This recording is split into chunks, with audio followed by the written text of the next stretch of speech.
ज्या वेळेस आपल्या अंतःकरणावरती ज्या वेळेस सद्गुरूंची कृपा होते, गुरूंची कृपा झाल्याच्या नंतर, संतांची कृपा झाल्याच्या नंतर आपलं जीवन पारमार्थिक स्वरूपामध्ये कसा बदल होतो ते सांगतात बघा. संपुष्ट हे हृदय पेटी करुणी पोटी साठवू. संपुष्ट रूपे म्हणजे आपल्या अंतःकरणारूपी पेटी रूपी अंतःकरण मध्ये भगवान परमात्म्याला साठवून ठेवतात. पण तो कसं ठेवतात, कशा निमित्त ठेवतात? तुका म्हणे होता ठेवा तो या भावा सापडला. हा अभंगाचा सरळ भावार्थ आहे. विठ्ठल विठ्ठल विठ्ठल विठ्ठल विठ्ठल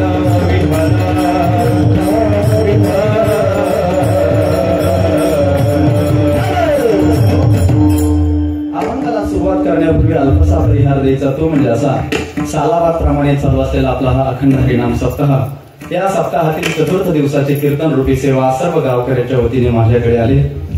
आणि आज सेवेचा चौथा दिवस.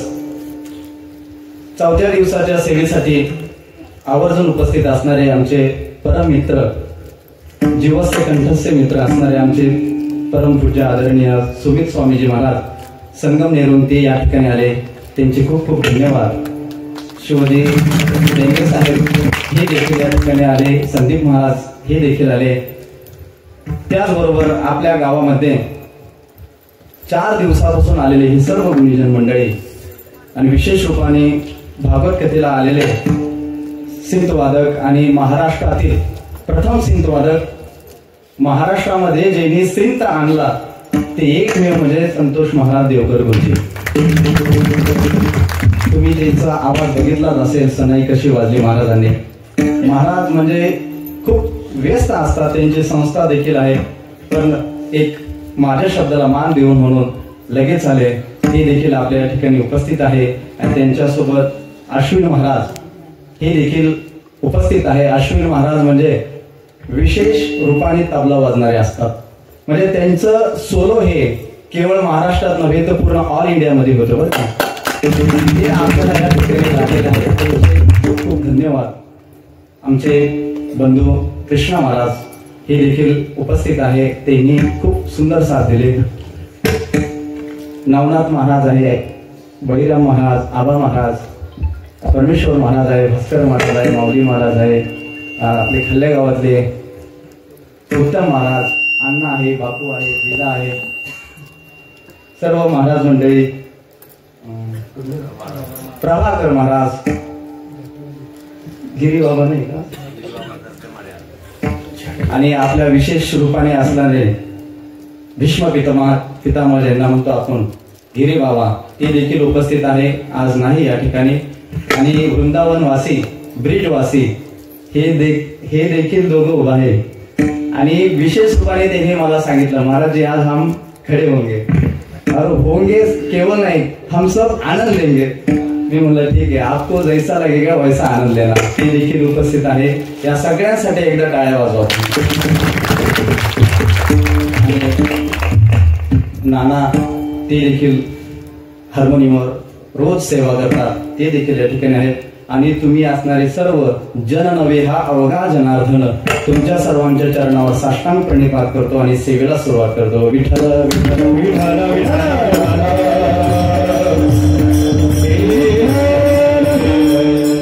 आणि आपल्या सप्ताहाचे मुख्य, ज्यांच्या मार्गदर्शनामध्ये आपला सप्ताह चालतो, बाबा. सावंतमुळे मला बाबा दिसले नाही. आणि बाबा देखील रोज कीर्तनाला, कथेला उपस्थित असतात. बाबांच्या मार्गदर्शनाने, आशीर्वादाने आपला हा सप्ताह चालू आहे.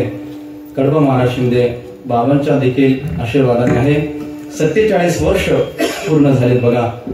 47 वर्ष झाले, पण आपल्या गावामधला आनंद हा कधीच कमी होत नाही. ज्याप्रमाणे वर्ष वाढत जाते त्याचप्रमाणे आनंद वाढत जातोय बघा.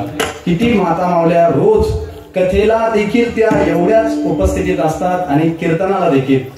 पुरुष मंडळी कामाच्या ओघात दुपारी नसतात, पण कीर्तनाला सर्व मंडळी असतात.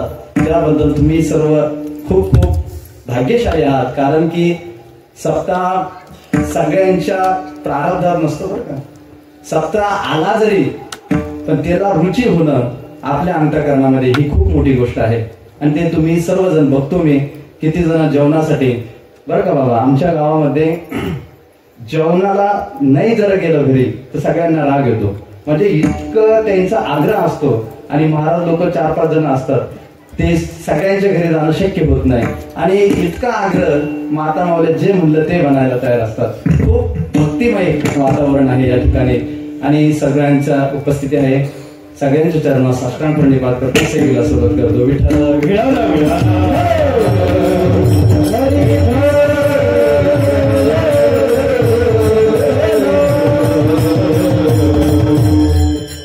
या अभंगामध्ये जगद्गुरु तुकाराम महाराजांनी प्रतिपादक विषय हा आहे की संतांच्या दर्शनाने काय होतं. ज्यावेळेस संतांचं दर्शन होतं तर संतांच्या दर्शनाने आपल्या जीवनातील आध्यात्मिक, आधिभौतिक आणि अधिदैविक तिन्ही तापाची निवृत्ती होते. नव्हे आपल्या जन्मातील सर्व पापाची निवृत्ती होऊन परम आनंदाची प्राप्त होत असते. विठ्ठल विठ्ठल विठ्ठल विठ्ठल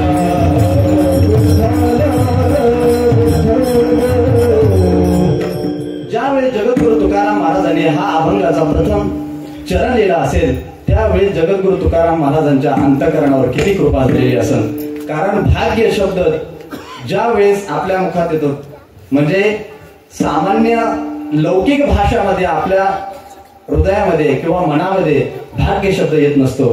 ते येण्याच्या पाठीमागचं खूप मुख्य कारण असतं आणि कुठलंही कारण जर असलं तर त्या कारणाच्या वरती ते कार्य असतं. तर या अभंगाचं कार्य म्हणजे काय, संतांचं दर्शन झालं आणि भाग्य उदयाला आलं. मग भाग्य उदयाला आलं हे झालं कार्य, पण कारण आहे संतांचं दर्शन. बघा, संतांच्या दर्शनाने काय काय होतं बघा. सामान्य जीवाचा उद्धार होणं आणि सामान्य जीवाचा उद्धार होऊन परम आनंदाची प्राप्त होणं म्हणजे संसार बंधनाची निवृत्ती आणि परम आनंदाची प्राप्ती हेच मुख्य साधन आहे. विठ्ठल विठ्ठल विठ्ठल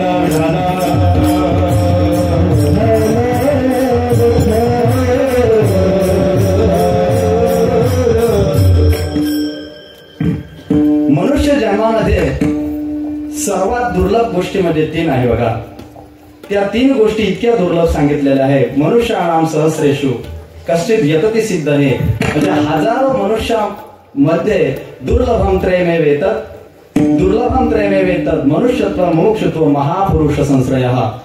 तर माणसाचा जन्म होणं हे सर्वात मुख्य आणि सगळ्यात कठीण गोष्ट आहे बघा. मनुष्य जन्म प्राप्त होणं म्हणजे सगळ्यात दुर्लभ आहे आणि तो जन्म आपल्याला प्राप्त झाला तर त्या जन्मात आल्याच्या नंतर आपल्या अंतःकरणामध्ये मुमुक्षुता हा जिज्ञासा, मुमुक्षताची जिज्ञासा येणं म्हणजे ही दुसरी मुख्य दुर्लभ गोष्ट आहे बघा.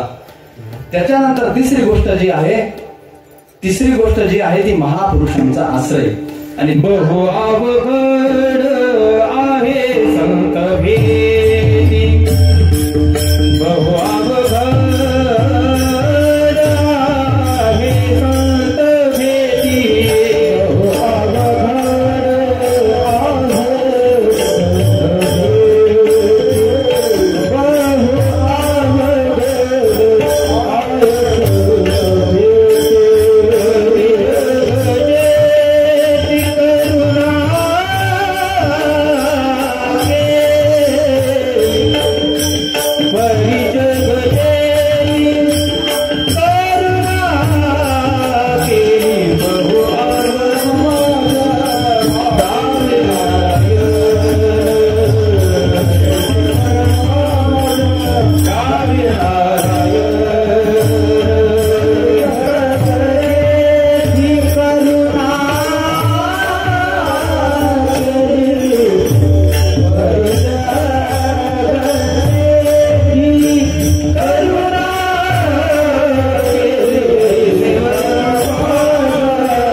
बहु अवघड आपल्या संतांनी साध्या भाषा म्हणतात महापुरुष आश्रय बहुत खूप दुर्लभ आहे.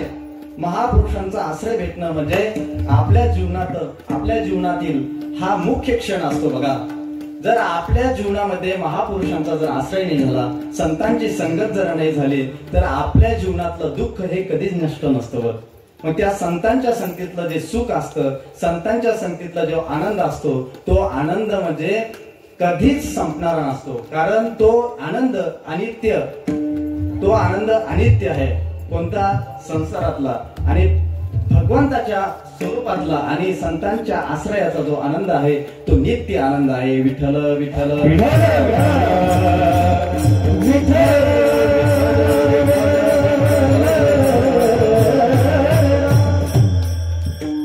विनाशी संसारामध्ये अविनाशी परमात्मा प्राप्त करून घेणं हेच आपल्या जीवनाचं मुख्य लक्ष असतं. पण आपण जन्म घेतल्याच्या नंतर, या संसाररूपी सागरामध्ये आल्याच्या नंतर आपलं मुख्य लक्ष आपण सोडून संसारामध्येच डुबलेलो असतो. पण त्या संसारामध्ये राहून जर आपल्याला त्याची जाणीव होत असेल तर समजून घ्यायचं की आपल्यावरती कुठल्या तरी साधूची, कुठल्या तरी संतांची कृपा होते. हा आपल्या जीवनावरती मोठा अनुग्रह असतो. ज्या वेळेस आपल्यावरती संतांची कृपा होते, संतांचा आश्रय आपल्याला भेटतो, साधूंचा आश्रय आपल्याला भेटतो, तर त्या साधूंचा आश्रय जरा भेटला तर संसारातले सगळे पाप तर नष्ट होतात बघा. पण शास्त्रकार सांगतात सगळ्यात मुख्य जी गोष्ट आहे, ज्या वेळेस आपल्या जीवावर, या जीवात्मावर ज्या वेळेस सद्गुरूंची कृपा होते, संतांची कृपा होते, त्यावेळेस आपल्या संसार बंधनाची निवृत्ती होतेच होते. पण पुढच्या जन्माचा जो आपला फेरा असतो तो चुकेल नव्हे आपला हा जीवात्मा परमात्मा सोबत जीव ब्रह्म ऐक्य ज्ञानाचा आपल्याला अनुग्रह होत असतो. विठ्ठल विठ्ठल